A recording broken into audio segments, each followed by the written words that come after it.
Man, you would think with the stories we got lined up for you today that this is a Pennsylvania only live stream. Not the case. But as we said yesterday, and we did towards the end of the live stream, everything comes down to, in this election, which is weeks away, we can say that everything comes down to the Keystone State. That's the key. Pun intended. Welcome to Wicked Radio, Tuesday, September 24th. Like I said, we are literally weeks away from this election. It's not going to be all politics, but it's intense. It's just going to be, because we're in that time of the year, we'll lighten it up towards the end of the stream here, but almost everything happened in the state of Pennsylvania yesterday. Not just the Trump rally. And let's start off with this, because this, to me, is where Trump shows he's really, really good at what he does when he's amongst the people. So yeah, I did the rally, but he's going around and he's going to grocery store. You got to go to some sort of he went to a convenience store and he bought popcorn. That's a big deal, I was told, especially to people in Pennsylvania for that particular brand. So that was good. You know what I mean? People in his campaign getting to him, do things that people in the area where you're appearing like, and they like that. But also, every single American is affected by these grocery prices. So he went to a grocery store and he did this. He bought a lady her groceries. Yeah, it's going to go down a little bit. It just went down $100. We'll do that for you for the White House, all right? Thank you. All right, bye. Nice seeing you, everybody. Beautiful. You didn't hear it at the end of the clip, but he also turned back. I think it was the same lady or somebody else. He turns around and he goes, by the way, those your kids? And she goes, yeah, perfecto. You ever called somebody's kids, like a friend or a family member, your kids are perfecto? But that's him. That's what he does. That's where he's the best. And I got to tell you, when he is amongst the people, you think back and remember way back, okay? Go in the Wayback Machine. When he first came down the golden escalator, he announced he was going to run. One of the main things that everybody said, even people that were hoping that Trump would run, they said, how is this guy going to relate to the average American? How is this actually going to work? What we realized very, very early on, again, way back when, is how he relates to the everyday American, like he did in that grocery store. Even though he did kind of like throw her a couple of hundred. It was, rich guys do that kind of thing. But regardless, he relates to the average American. And I got to tell you, just being based where I am, which is in South Florida, you run into a lot of people who have had direct or indirect contact with Trump. It's too common of a theme now to be not true. I've literally, just through, I guess, being in radio or just being in the area for a long time, being people who have done work at Mar-a-Lago or have done something catering for him or whatever it was in some respect. I have dozens of indirect stories of people that have worked with him in one way. Nice as can be, talks like a regular guy, sometimes talks like a construction worker. That's what the Dems like to criticize him about. But still, I met a guy once that did a tile job at Mar-a-Lago, like I guess it was a small, I've never been there. They don't let me over the bridge at Palm Beach. But a guy that did a tile job in one of the lobbies or whatever it was. And he said he got the call late to get it done. But so he was there working really late. It was like past midnight or something like this. This is the listener telling me about the story. He says, and this is before it was candidate Trump. Lo and behold, Trump comes in at about 12:30, 1 o'clock in the morning. Probably what? $3,000 suit, maybe more. I don't know. Walks in. He goes, oh, yeah, you doing a great job. Doing a great job. Mind if I grab that level for a second? Grabs the guy's level. Gets on the ground. Trump in that suit. He's on the ground. Leveling out, just making sure, just checking out things. Oh, you're doing a great job. You're doing a great job. I've heard so many stories like that, or like people that are working a golf course where he's paid, extra cash like he did with that lady in the grocery store. Too many stories like that not to be true. That's where, to me, Trump is the best. But then, of course, there was the speech last night. Immigration, I think, has jumped up to top of people's minds because of all the recent stories, whether it's Springfield, Ohio or not, or just what's going on at the border. Big focus of what he talked about last night in Pennsylvania, again, at that rally. But reckless migration policy can change it very quickly, and it can destroy everything in its way, just like we've seen in London and Paris and Minneapolis. Look at what's happened in London. Look what's happening in Paris.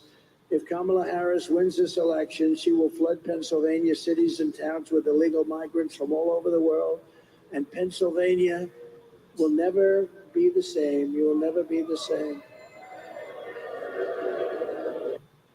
And you can tell by the reaction of the crowd, it's become one of those issues that kind of encompasses all the other issues, right? Because of course it affects the economy. Of course it is directly involved with crime. Everybody's concerned about it. And now we finally reached the point after three and a half, close to 4 years of just unvetted migration. And as we know, I mean, this is just fact now. You've got migrants who didn't know they were going to be transported to different parts of the country, landing in small towns like in Pennsylvania, Ohio, Nebraska. Even we've heard those stories. So it's one of those issues that affects everybody. And as you heard from the crowd reaction in Pennsylvania there, yeah, it's an important one. More things in Pennsylvania. Again, all things Pennsylvania, apparently, because it's so key and so important in this election coming up. And we'll get to the lighter stuff here in a second. But boy, I tell you, this was just unbelievable to me. And I'm watching this story and I'm going, where am I missing something here? Where's the reaction to this? You know, just general headlines. I was watching Fox yesterday, a little bit of CNN. You know, you got to try to get both sides. But, well, wait a minute.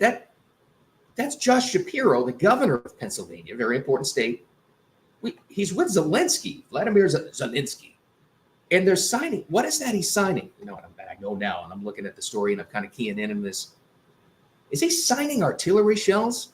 Read a little bit further into the story. He's signing artillery shells at a munitions plant in Scranton, PA.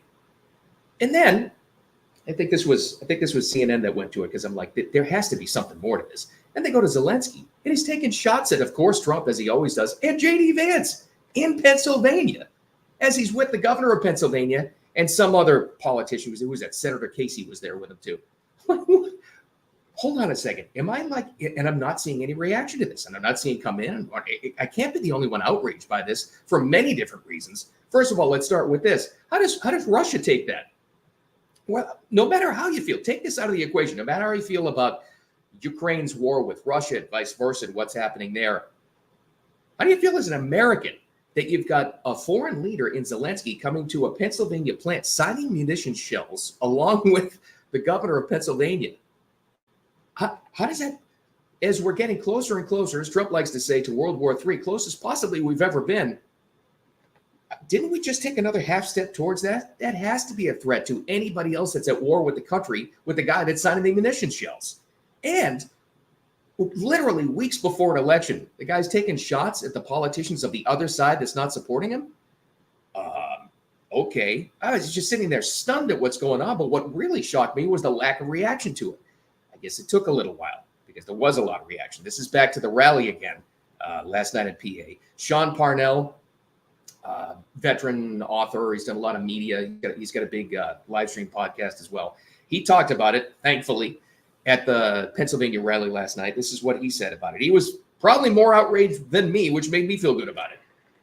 Zelensky is in Pennsylvania today, signing bombs with Governor Shapiro.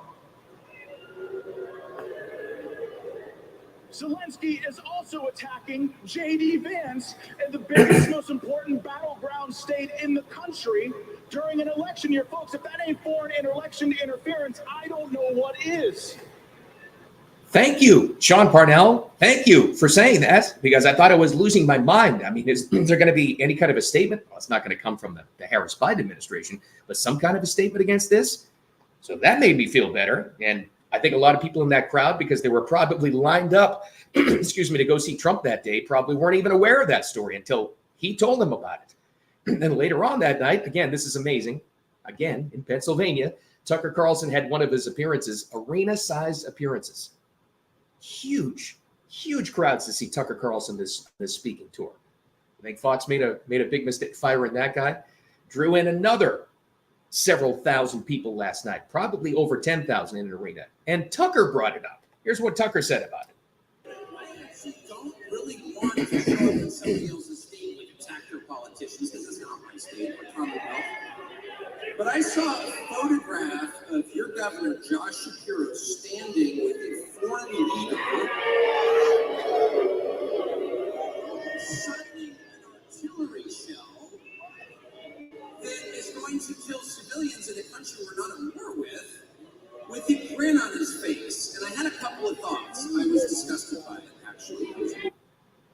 Okay, now I feel much better, because now you got a bunch of reaction to this. And this is one of those stories, too, where it took a while to kind of like circulate and get out to the rest of the nation. So I think the reaction is justified on that because that's outlandish. That's unacceptable. And every time Zelensky comes to the States, he leaves with another couple of $1 billion. I mean, it's just insane. Like, thank you for your check. I will be moving on now. I will be back to sign more bombs.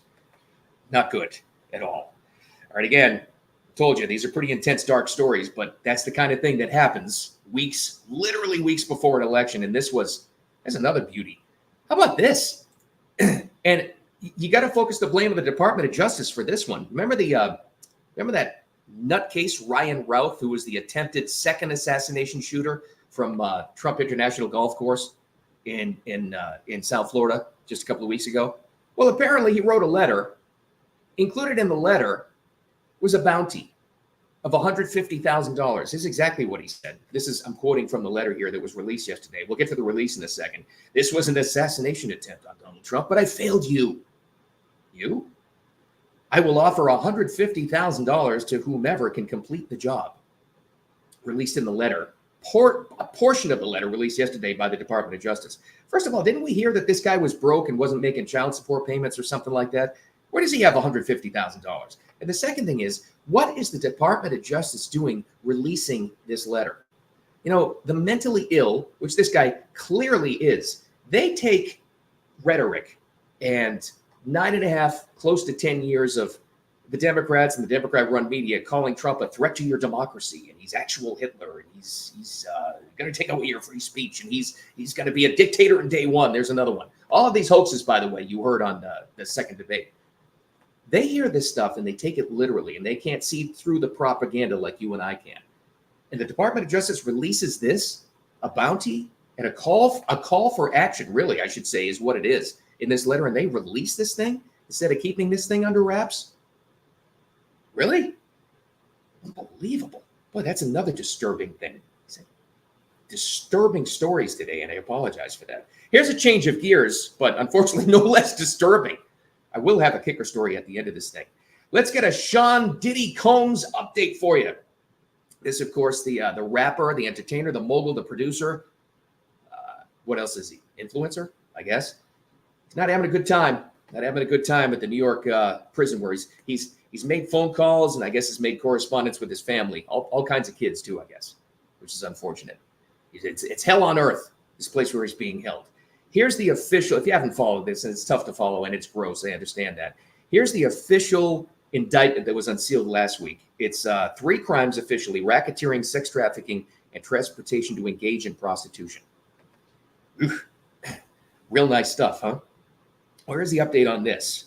We had all speculated. I did it too. I'm guilty of that as well. I don't think guys like this do this kind of stuff, allegedly, let's be fair here, for as long as he did, unless he's got the dirt on somebody, especially, and I hate to go back to this, the timing of it. This is an election year. We're like, literally, again, what's our theme? Weeks away from this election. He's got the dirt on somebody, and somebody doesn't want anything revealed. So, here's the update. People who had allegedly been at these parties, these wilding parties in Calabasas, California for Sean Diddy. We know about Justin Bieber. And weirdly, by the way, this is how Hollywood works, where everything is weird. Justin Bieber's father-in-law, I think I have it right, one of the Baldwins, Stephen Baldwin. He's the one that actually kind of sort of makes common sense. The rest of them are whacked. He came out and he said in some cryptic Instagram post, all will be revealed. Because his son-in-law is Justin Bieber, who as a minor was at these things. You can find those videos on your own. Here's what else happened yesterday. Here's who deleted all their social media stuff, at least on X, formerly Twitter. Usher, Megan Fox, Pink. Why'd they delete a bunch of posts while all this stuff is going on? I'm just seeking information. I'm just asking questions. I don't know. We'll see. Maybe. I don't know. Maybe Usher can reach out to some help. He's got a lot of friends. Don't forget this guy was heavily involved in politics too. Maybe he can call some friends like, oh, I don't know, remember her? Good to be with you this evening. Sean, I want to thank you because you always have a way of convening and bringing folks together. Sean being Sean Diddy Combs. All right, that was not fair. That was from 2020. That was a Zoom call. Remember, everything was on Zoom call in the election of 2020? That was Kamala, Vice President candidate Kamala Harris at the time, thanking Diddy for putting together that Zoom call. All right, that's unfair. I based on nothing. I just thought it was funny that she kind of mentioned him. Whatever. All right. There's a lot of nasty stuff in the news. Let's get to what really matters. How are we going to heal this country unless we get back to fighting about what really matters? We still have not settled the whole debate about which way the toilet paper goes, under, over, or over, under. And it's over, by the way. Don't let anybody tell you anything different. YouGov did a survey. YouGov. I'm glad they're surveying the nation on things that matter. And they do some big polls. They really do. On dishwasher rules. Got to settle this. I can't wait till we get back to the days of fighting about things that really matter, right? Well, they asked 38,000 Americans. That's bigger than some national political election polls you see every single day. 38,000 Americans, and they asked them, here's the question: have you ever disagreed with someone you share a dishwasher with about how it should be loaded? 34% of people said yes. Specifically, you know where we're getting at. 38% of people said forks and spoons should be placed facing up. Of course, so that the water and the thing gets the dirty part of the thing, right? 20% said facing down. If you follow the great Scott Adams and his live stream, Coffee with Scott Adams, you should follow him. He has said for years, in any poll you look to, is always about 20 to 25% of people that are just absolutely whacked in their response, including these folks. Of course, it goes prong up, not prong down. And by the way, this poll, how can we actually trust any poll that doesn't get to the real question? This is what they should have asked: whether or not to pre-rinse or soak before putting stuff in the dishwasher. That's what we want to know. All right. Thanks for finding me. Day 2 of Wicked Radio. We're on, the update is on YouTube now. We've got clearance on that. It's on X, where it lives as a post, as always, and YouTube too. And the audio podcast as well, where we get them, download them, and share them. Thanks as always for your time. Hopefully, funner story to talk about tomorrow, but no less important as we roll towards midweek. Thanks for hanging out with me. I got some stuff to do. You do too. Talk to you later.